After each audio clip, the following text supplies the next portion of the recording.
Bonjour à tous et bienvenue dans ce nouvel épisode du podcast NBA Special Playoff de The Free Agent où aujourd'hui on va vous parler de la conférence Ouest. D'ailleurs, juste à temps, on remercie pas les... Enfin si, on remercie les Clippers et les Mavericks pour ce fabuleux match 7 qu'on a eu hier soir. Et donc pour parler des deux affiches des demi-finales de conférence, j'ai avec moi, comme d'habitude, Maxime. Salut Maxime. Salut Charles, salut tout le monde. Eh ben Maxime, on est juste à temps parce que premier match ce soir et on va attaquer par cette série-là entre les Suns et les Nuggets. Alors, première question, est-ce que Nikola Jokic va pouvoir, pas à lui tout seul, mais est-ce qu'il va pouvoir rayonner face au collectif et face à cette équipe, à cette jeune équipe de Phoenix?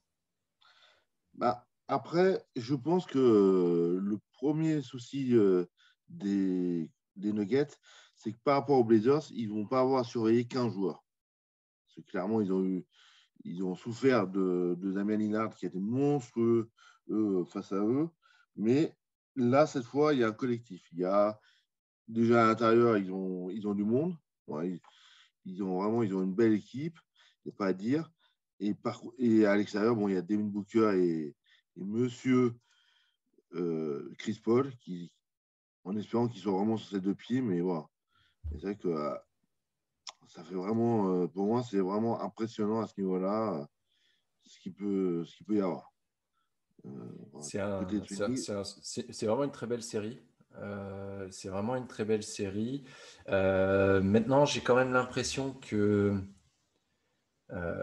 Phoenix a quelque chose en plus par rapport à Denver. Euh, et à mon avis, effectivement, Chris Paul va jouer comme on l'a vu sur la série précédente. Euh, Lorsqu'il est à 100% ou quand il n'est pas forcément à 100%, ça change quand même pas mal de choses. Euh, donc, dans le secteur intérieur, ça va être intéressant de voir comment DeAndre Ayton va se comporter face à Jokic. Je sais pas ce que tu en penses. C'était ce que j'allais dire. C'est le match-up entre Ayton et Jokic. Et je pense que quand même, Ayton, même s'il est très jeune, euh, je pense il peut faire. Pour moi, il peut vraiment. Il est mobile, il est. J'ai, n'en déplaise à Rudy, il est quand même beaucoup plus mobile, il est quand même beaucoup plus. Il est capable de sortir sur l'extérieur, ce que Jokic aime bien faire, d'aller prendre ses shoots au poste haut. Donc, il est vraiment capable de le matcher parfaitement. Et je pense qu'en plus, bien drivé par Chris Paul, je pense qu'il peut le faire. Puis, il ne faut pas oublier qu'en aide, il va avoir un J. Crowder aussi. Oui, en plus. En plus. Et les menaces extérieures seront, on va dire, comparables, voire peut-être même supérieures à celles euh, qu'ils avaient affrontées face à Portland. Mm. Parce que là aussi, ça peut venir d'absolument partout. Jokic est capable de shooter à 3 points. Michael Porter Jr. qui confirme tout le bien qu'on pense de lui et qui monte en puissance aussi pendant ses playoffs. Un Jay Crowder qui est capable à 90 degrés d'en rentrer quelques-uns. Ça va être un sacré, ça va être quelque chose quand même pour cette équipe de Denver. Maintenant, j'ai quand même l'impression que l'avantage reste côté Suns sur cette série. Ah oui, oui. Moi, je les vois en. Allez, parce que les Nuggets vont prendre ça, c'est sûr, voire deux. Et je les vois en 5 ou 6. Je vois les Suns 5 en ou 5 ou 6. 6. Ouais. Bah, Phoenix Parce que je ne vois a pas un sweep l'avantage. perso. Ouais, ils ont l'avantage du terrain. Donc, non, il n'y aura pas de sweep. Non, non, ça, c'est une certitude. Je pense que les Suns vont, à mon avis, les Suns vont prendre les deux chez eux. Le retour à Phoenix sera en faveur de Phoenix. À mon avis, Hmm. Devin Booker sur la série précédente, il avait l'air habité. Oui. On avait l'impression qu'il Il y a 30 points le- de moyenne, Devin Booker. 30 points, 6 rebonds, 5 passes de moyenne. Je veux dire, pour un joueur de cet âge-là, on ne va pas revenir sur Luka Doncic ou sur Trae Young, oui. mais voilà, il a 24 ans, faire ce qu'il fait, Bon. bon, Et pour des premières playoffs, c'est pour les ça premières aussi. playoffs.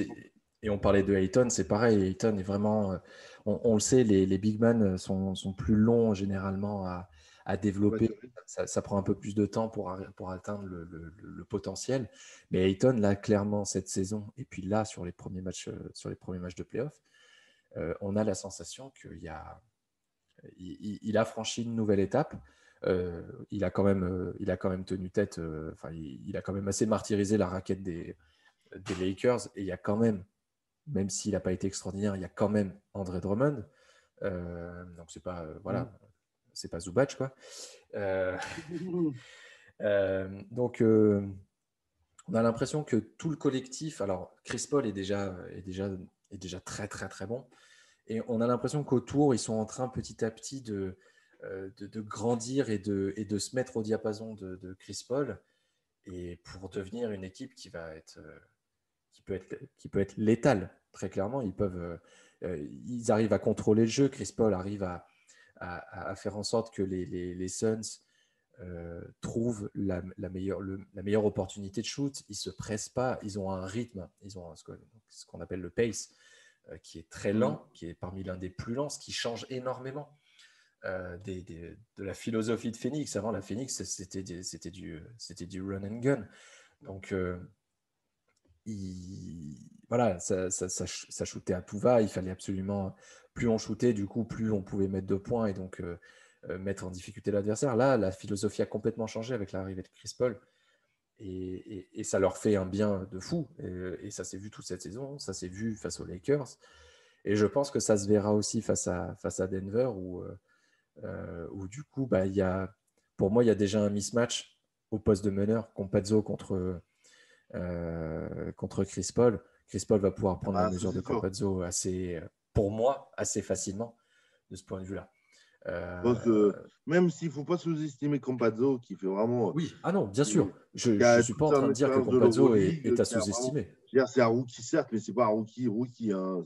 Non, non, ah non, bien sûr. Il a fait, Plus un. C'est quelqu'un qui a plus de 10 ans d'expérience, qui a oui, bien rompu sûr. au joute, qui a. J'ose envie de dire un peu de vice.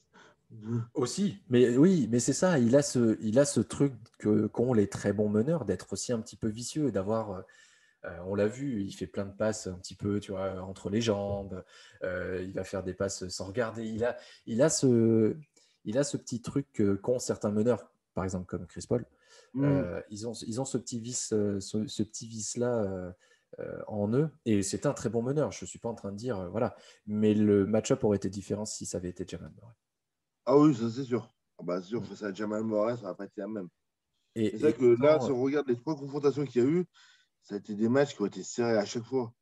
ouais, C'est-à-dire, le premier, c'est une victoire de 3 points pour les Suns. Et après, les deux autres matchs, les 23 et 24 janvier, c'est deux victoires en prolongation pour la première et en double prolongation pour le deuxième. mm, Donc, c'est vrai que. Mais bon, pour moi, je pense que, de mon point de vue, les Suns ont un petit quelque chose de plus cette année. ouais, Ils sont plus je, je, complets, je ils suis ont.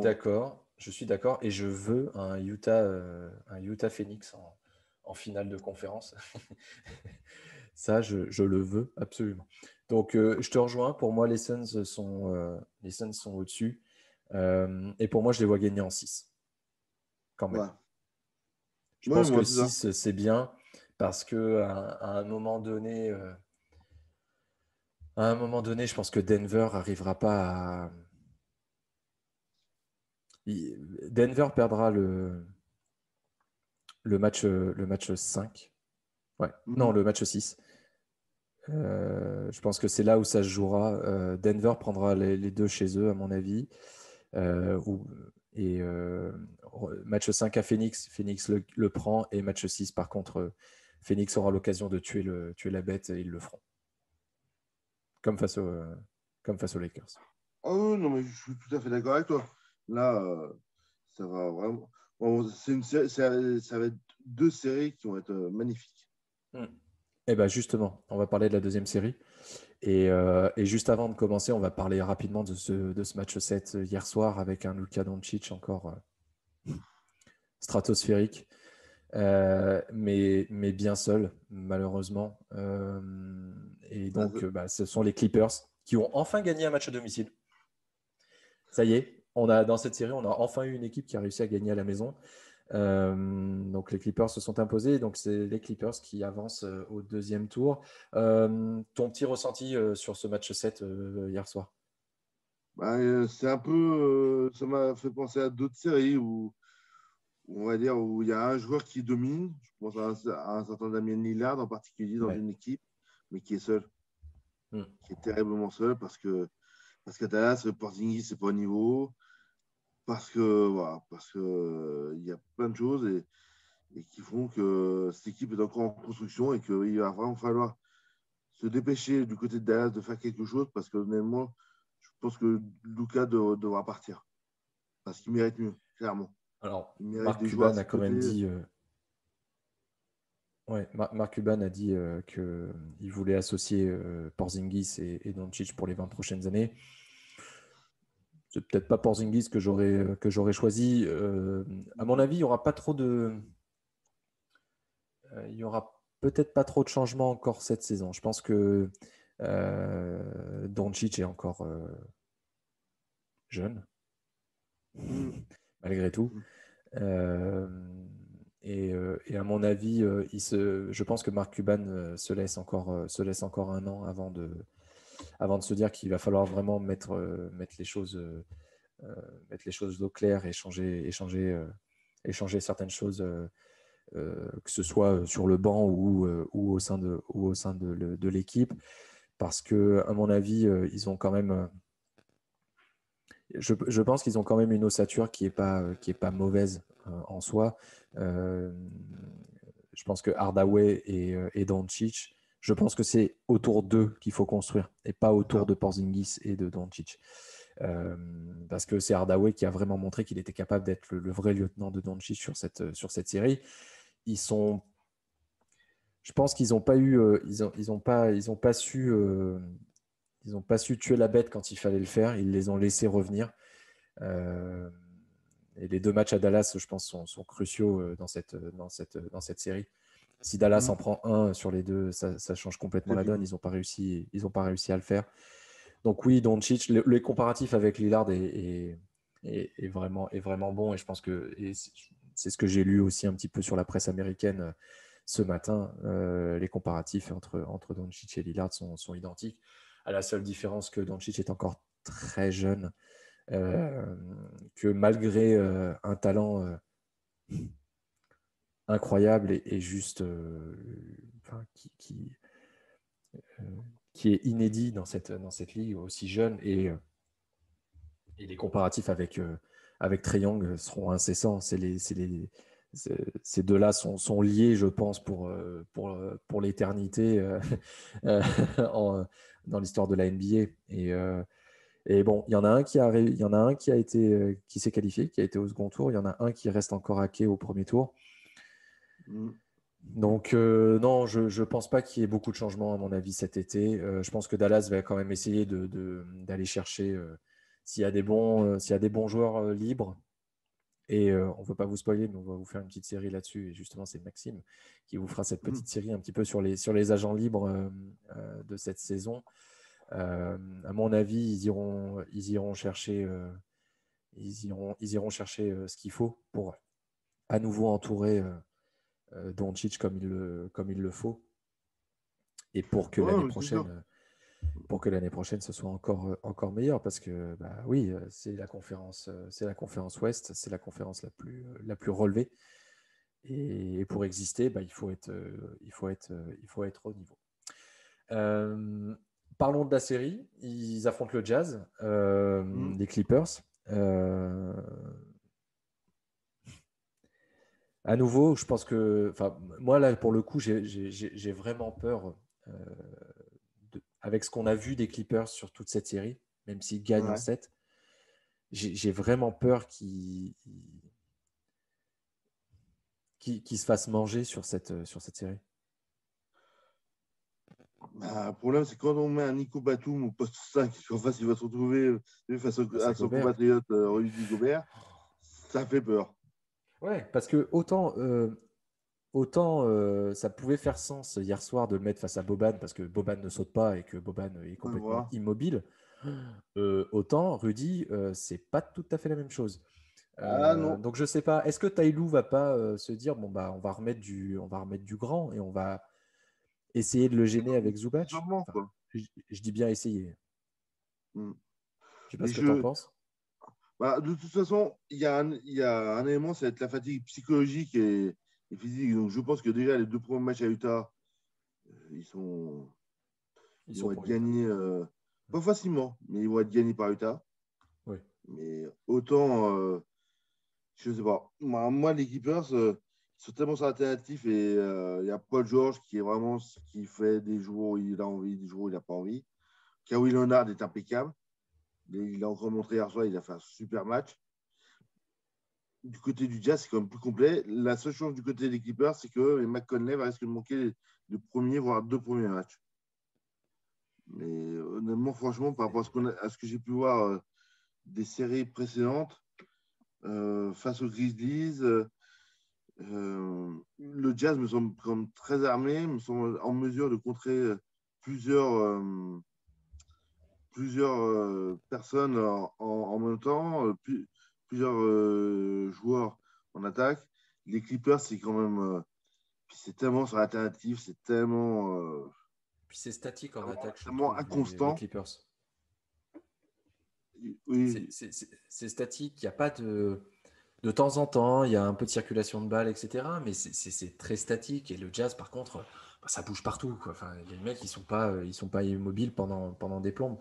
Avec Donovan Mitchell qui va essayer de pénétrer pour ensuite ressortir sur des shoots, pour des shoots ouverts pour Ingles ou Clarkson ou autre. Donc, j'ai peur que ce soit un peu facile, enfin pas facile, mais que d'appréhender cette attaque assez prévisible, j'ai envie de dire, des Clippers, parce que c'est Kawhi ou c'est Paul George. Reggie Jackson fait quelques bonnes choses. Hier, il a quand même fait des trucs pas trop mal. Mais oui, c'est trop alternatif, à mon avis, pour que les Clippers soient vraiment en mesure d'embêter cette équipe du Jazz qui est montée en puissance. Ils ont fait un premier match dans leur série qui était moyen. Ils n'avaient pas Mitchell, donc ça a été l'élément, le facteur X. Mais après, match 2, 3, 4, c'est. Enfin, 2, 3, 4, 5, ça a été. Ça a été impressionnant. Oui, ça a été impressionnant. Et puis, c'était sans appel. Enfin, il y avait pas de débat, quoi. Ils étaient au-dessus et point barre. Ah oui, mais d'un autre côté, en plus, le fait de perdre le premier match, c'est exactement face aux Grizzlies en plus, c'est exactement ce qu'il leur fallait. C'est exactement ce qu'il fallait au Jazz. Tout à fait. Pour une petite piqûre de rappel. Après, il y a eu comment dire, à la veille du match 5, les journalistes d'Utah ont parlé du fameux syndrome de Denver l'année dernière. Ça, c'est pas ça, ils l'ont vite mis sur les ténoirs en début de match 5. Ils ont dit, OK, ils en sont rentrés dedans. Et là, je pense que les Clippers vont souffrir parce qu'ils ne vont pas pouvoir se permettre de faire des entraînements de match comme il faut, des débuts de match comme ils font, à avoir du positif. Parce que pour peu que ça rentre un tout petit peu d'entrée du côté du Jazz aller sur des shoots ouverts, et ben, il faut mettre à 7, 8, 9, 0 d'entrée. Et là, clairement, je ne vois pas les Clippers, au niveau des ressources mentales en particulier, capables de revenir dans des matchs comme ça. Autant hier soir, au niveau du potentiel, c'est au niveau Le problème, c'est comme tu dis, c'est au niveau du jeu, où il n'y a pas de fond de jeu, il n'y a pas ce jeu collectif, ce jeu d'extra-passe. Et, et puis, il n'y a pas ces ressources mentales. Kawi, il fait son match, mais il n'aboie pas. Rondo, il vient, de temps en temps, il vient me donner des piqûres de rappel, mais ce n'est pas le patron de l'équipe. Voilà. Il n'y a pas de patron dans cette équipe, je trouve. Non. Et ça se repose énormément sur lui, en fait. Ça, tout repose. Parce qu'en plus, pour le coup, autant on pourrait se dire, bon, bah, euh, Paul George et Kawhi sont en forme tout le temps. Et donc, du coup, effectivement, ça peut devenir quelque chose de difficile à gérer pour, pour Utah parce que bah, tu as une double menace comme ça. Mais en fait, mais pas du tout. En fait, il y a un joueur qui est au-dessus et c'est tout. Après, Paul George, il n'y a pas des mauvaises stats, mais sauf que ce n'est pas des stats, Non. c'est pas un impact player. Bah, il peut tout à fait sortir un match où il va être brillant et où l'adresse va être là. Mais en fait, à force, on finit par ne même plus y croire. En fait, tu te dis, bon, bah, en fait, il est là, il va essayer d'aller sur la ligne pour rentrer les points. Et puis voilà, quoi. Et puis voilà. Après, je pense que cette mobilité et le fait que bah, en fait, le secteur intérieur va être vraiment très bon pour le coup, bien meilleur que celui des Mavericks. Euh, ça va être la clé parce que La la raquette va être connexion, fermée. bah oui, la connexion entre Donovan et Rudy, si elle s'établit et si elle est, enfin, si la ligne aérienne entre les deux est libre, ça va être un carnage dans la raquette. Zubac, il va très vite avoir des fautes. De toute façon, je pense que ce sera aussi un souhait de Quinn Snyder de très rapidement gagner cet avantage et de faire en Et, sorte que Zubac euh, soit dans les fautes assez rapidement pour qu'il sorte et pour laisser encore plus de place à Rudy. Si c'est le cas, oh, puis en plus, ils ils ont vont se comme une faire arme détruire. anti-puff aux demandes où il est passé, c'est Ibaka. Oui, oui. En plus. Donc, je Et sais pas. puis je me permets, au niveau secteur intérieur, il y a certainement un des joueurs les plus sous-cotés de la ligue, qui est du côté du Jazz, qui est Royce O'Neal, en poste 4, qui fait un chantier, qui des Ouais, fois prend plus de rebonds que Rudy, ouais, qui fait un en chantier plus. par moment, mais c'est un joueur qui est très, très, très sous-coté, qui est vraiment sous les radars derrière les trois All-Stars, et même derrière Bogdanovic. C'est le cinquième larron du 5 major. On n'en parle pas souvent, moi le premier, dans mes articles. Mais qu'est-ce qu'il peut faire comme travail? Qu'est-ce qu'il peut faire comme travail? C'est Royce O'Neal, c'est vraiment. Oui, c'est le cinquième larron de l'équipe. On n'en parle pas trop, et puis finalement, il joue Ouais, tous les matchs. c'est les seconds Il- couteaux.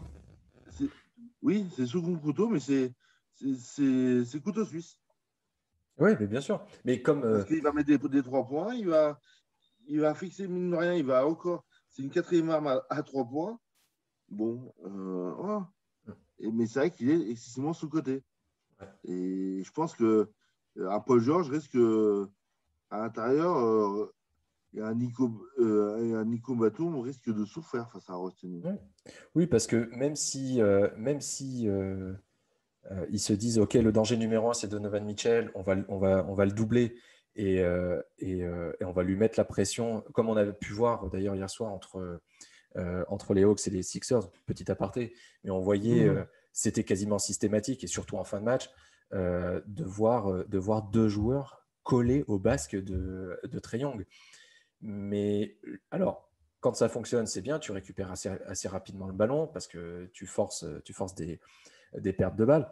Mais s'il n'y a pas de perte de balles derrière, il y a un trou béant. Et comme tu le dis, il y a quatre armes à 3 points.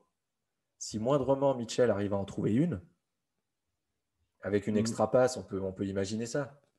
Pour un Joe Ingles ou pour un Bogdanovic qui est dans le coin, bon bah avec de l'adresse en plus, mais enfin, ça risque d'être compliqué. Donc même si même s'ils te mettent Kawhi et Nico, par exemple, dans l'optique où Nico ne joue pas poste 5, sur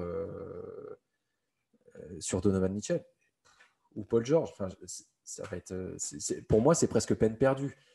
Donc, il vaut mieux que, à mon avis, il vaut mieux que les Clippers défendent la ligne à 3 points pour, à la limite, ne concéder que des paniers, pas faciles, mais des paniers seulement à 2 points, pour eux tenter leur chance à 3 points. Parce que s'ils prennent feu à 3 points, par contre, ils peuvent leur poser problème. Ah oui, non, mais de toute façon, le Jazz vit et meurt à 3 points. C'est ça, c'est ce que j'allais enchaîner. Ouais. Exactement. Alors peut-être que Quinn Snyder est capable de se dire, ah oui, un soir où ça va pas, de dire, je vais plus sur Rudy. Ou même, pas forcément Quinn Snyder, ou simplement Donovan Mitchell, de se dire, oui, bah, aujourd'hui je suis prêt à 2, bon, bah, allez, j'envoie la balle à l'intérieur, et puis voilà. Il peut les martyriser. Puis en plus, Rudy, ils ne peuvent plus faire du avec à Rudy. Parce qu'il est à 75% maintenant. Et 75%, c'est largement différent d'un 66%. Comme il pouvait être dans le passé. Donc bon, si on résume, le secteur intérieur est plus fort, l'adresse est meilleure, l'équipe en général, on va dire même la profondeur de banc, bah, elle est meilleure aussi. Ils ont les 2 meilleurs 6e hommes de la ligue. 5 matchs, 6 matchs, mais grand max, quoi, pas plus.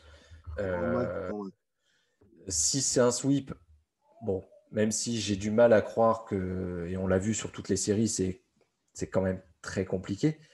C'est ça. Enfin, pour moi, allez, je pense sincèrement que le Jazz va l'emporter 4-1. Oui. Je pense aussi. Et donc, on aura notre finale Suns-Utah. Parfait. C'est parfait. Suns-Utah on est d'accord. Et de discuter un Sixers-Nets. Ouais, on verra. C'est pas l'objet du podcast du jour. Mais ouais. En tout cas, non, on a des playoffs de toute façon. Ça fait du bien d'en retrouver du public. En plus, une petite info pour finir. À Utah, ils vont retrouver Sad à guichet fermé. Oh là là là là là là. Donc plus de 18 000 personnes. Ça va être. Dans une ambiance de fou. Un chaudron. Ouais, une ambiance de fou. Une des plus belles ambiances de la ligue. Et honnêtement, en plus, maintenant, tous les matchs de ces playoffs sont sur beIN Sport. C'est exactement ce que j'allais dire.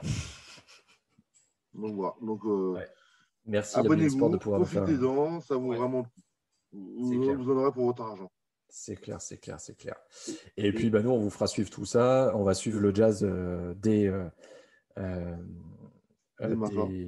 demain soir. Comme on le fait d'habitude, Maxime vous donnera les petites infos de cette équipe. Merci beaucoup, Maxime. On a terminé avec les 2 matchs. On se retrouve, on va dire, très rapidement. pour continuer d'analyser ces playoffs. On va faire comme on a fait pour le premier tour, très régulièrement. Je pense qu'on se retrouvera pour parler de tout ça. Donc merci Max, encore.